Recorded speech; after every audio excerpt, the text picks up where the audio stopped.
What's up guys, Mickle here, and in this video, I want to talk about some crazy news that James K. filing just broke that could indicate that the SEC could get away with never making the Bill Hinman Ethereum free pass emails public, even if they don't settle this case. A lot of people have speculated that the only way the SEC is going to be able to not make these emails public is if they settle this case with Ripple. Well guys, it looks like the SEC might be able to escape down another road where they could actually take this case to summary judgment and the emails may still not be made public. Guys, make sure to stick around for that. This is absolutely massive and changes a lot of different people's theories towards this case settling. Guys, I also want to talk about some new, more positive news in regards to the CFTC having control of XRP. Guys, we are seeing some substantial evidence that makes it look like the CFTC is going to have control over digital tokens like XRP because XRP is a payments token which will be declared a commodity. Guys, in this video, I want to talk about that as well as some wild Tether news. Guys, this is one of the craziest things I have seen to date in regards to Tether, so make sure you stick around for that. Like always, guys, your support means so much to this channel. If you want to see more videos just like this, make sure to hit the like and subscribe button down below and turn on bell notifications. These three simple things are going to go such a long way in helping this channel grow, and it really does mean so much to me. If you guys ever looking for a good place to buy some XRP, make sure to check out the link for Uphold down in the description below. Uphold is my favorite place to buy and sell XRP. With that said though, guys, let's jump right into the video, and I hope you guys enjoy the content. So guys, real quick, moomoo has an insane holiday promotion going on right now. You could win up to 15 free stocks and a chance to win up to $60,000 if you sign up with moomoo using the link in the description of this video. Guys, I think you're kind of crazy not to at least try here. This is a lot of money. So guys, make sure to check that out. Moomoo is a regulated exchange. It's a great place to buy and sell stocks. Do not miss out on your opportunity to get some free money. So guys, I want to start this video off with one of the craziest pieces of Tether news I have ever seen. So earlier today, BitBoy Crypto actually got into the bank that holds most of Tether's reserves, and just take a look at this tweet because this is absolutely mind-blowing. And guys, before I read this, just understand, based on the amount of cash that Tether is supposed to have, they should be one of the largest corporations in the entire world. So just remember that as I read through this, because guys, this is mind-blowing. BitBoy Crypto says, this is Tether's vault inside the main location of Deltec Bank. Pretty cool, they left the door wide open. This is one of my top 5 favorite picks I've ever been in. There should have been 640 pallets worth of money in this vault to match the USDT supply. And guys, take a look at this vault. It looks like it's in an abandoned bank or some warehouse. It certainly doesn't look like one of the largest companies in the entire world. And how about the fact that BitBoy Crypto is able to just walk in and just have access to the safe? Where does that happen? Do you guys know a single bank where you guys can just walk in and put your hand on the safe like this? Guys, it's completely absurd. I have always been super skeptical of Tether, but this might have just put the icing on the cake because guys, I don't know a single place. I don't know a single small company that would let you walk in and just look at things like this.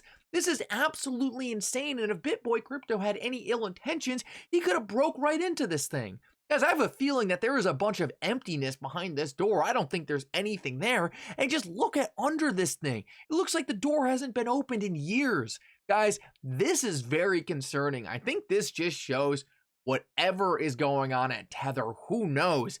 It is not a well-run company, and who knows if the main issue is that all the reserves aren't there. But guys, either way, this is a massive red flag. I mean, it looks like you could break into this safe right through the drywall next to it a lot easier than you could actually go through the safe. I couldn't believe it when I saw this. I think this is a huge red flag for Tether. And guys, there are a lot of red flags for Tether. When you have this much smoke all in one place, normally it means something. Guys, at this point, I don't think it can be ignored. Tether is a bad player in this industry. Whether or not they blow up or get regulated out of existence, I think that's anyone's guess, but the industry will be better without them. If there's a lot of FUD around it, if the market goes down, it's a buying opportunity. They need to go away, and I think this just proves it. So guys, now I want to move on and talk about some not so great news. Now don't worry, we're going to end the video with some good news, but this isn't the best, and this has to do with this case settling. So myself and a lot of other people following this case have thought that the SEC will only settle this case if the Hinman emails are going to become public. I think myself and almost everyone following this case assumed that at summary judgment, we would get to see the Hinman emails because it's part of Ripple's evidence. Ripple makes all their evidence public, so it seemed very logical that when Ripple filed their summary judgment briefs, the emails would be part of it. Well, James K. Filan actually dropped a tweet today that said that Judge Torres could actually use the Hinman emails in a way where they never become public.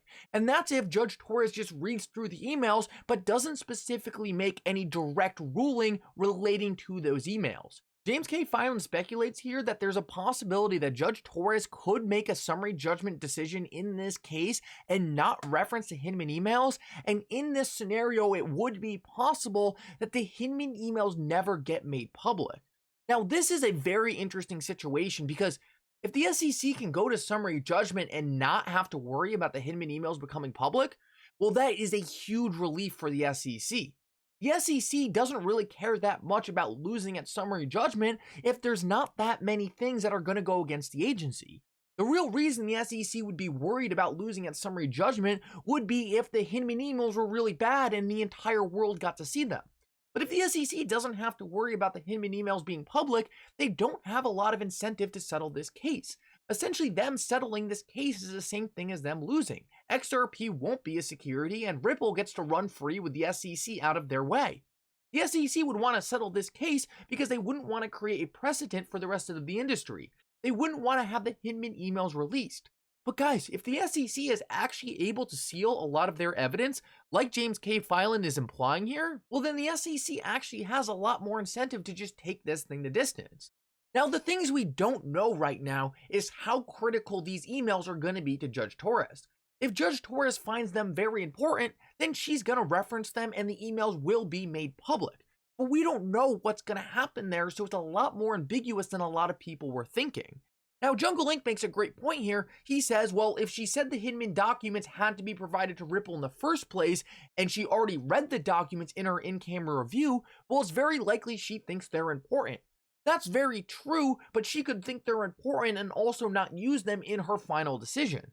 So we're walking a very fine line here. I don't think the SEC is going to know if they're going to be made public. So there is still some incentive for the SEC not to take the risk. But the thing we're pointing out here is that there's no guarantee that the SEC needs to settle this case to not make the emails public.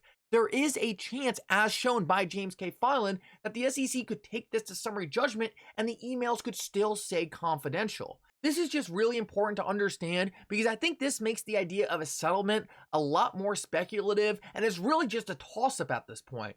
How much of a risk is the SEC willing to take? We're not going to know that answer and we're just going to see how this thing plays out.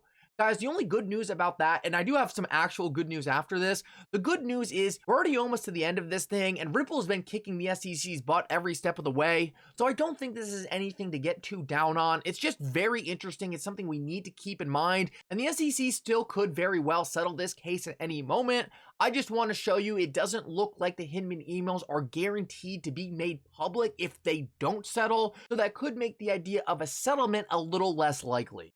So guys, after going over that, I want to talk about some good news because it's starting to look like that the CFTC is going to be regulating cryptocurrencies like XRP. I want to show you this because, guys, there is a serious narrative going on, the difference between just any other cryptocurrency token and a payments token, and it looks like any payments token is going to be declared a commodity, and that is exactly what XRP is. Take a look at this. The head of the CFTC said today that payments tokens are not securities. The SEC already admitted that XRP falls into this category. So guys, take a look at this. I actually found this a while ago and was also tweeted by Documenting Ripple, and take a look at this. This is Gary Gensler in a presentation to a very clearly sophisticated group of investors that XRP is a payments token. Well, guys, obviously this doesn't have anything to do with the SEC at this point because this was before Gary Gensler was working at the SEC. But take a look at this and just remember Jay Clayton and Gary Gensler were meeting a lot. Back in 2018, Jay Clayton actually gave a speech where he actually said that payments tokens that act like currencies are not securities.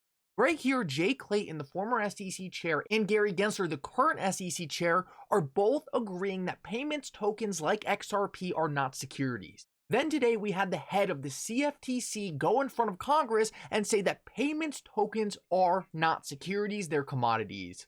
Guys, it looks like everyone is on the same page, including the SEC, XRP and tokens like XRP, like Bitcoin, that are used for payments cannot be securities. These are digital commodities. It's been clear to everyone since day one, and the SEC's case against Ripple has never looked more like a sham. The SEC is on the wrong side of the law here. They're on the wrong side of history. And I just think it's so ironic that the SEC themselves, the people who brought the case against Ripple, the exact person who brought the case against Ripple and Jay Clayton, and the current person who's pursuing it and being Gary Gensler, all agree that XRP is not a security, and yet this case goes on. Well, guys, fortunately for us, I don't think it's going to be going on much longer. I think Ripple's going to get a massive win, and when that happens, XRP is going to be the only cryptocurrency in the US market with certain clarity, and that is as a digital commodity. Anyway, guys, thank you so much for coming. I hope you enjoyed this update. If you did, make sure to like and subscribe. It really does mean so much, and for now, Mickle out.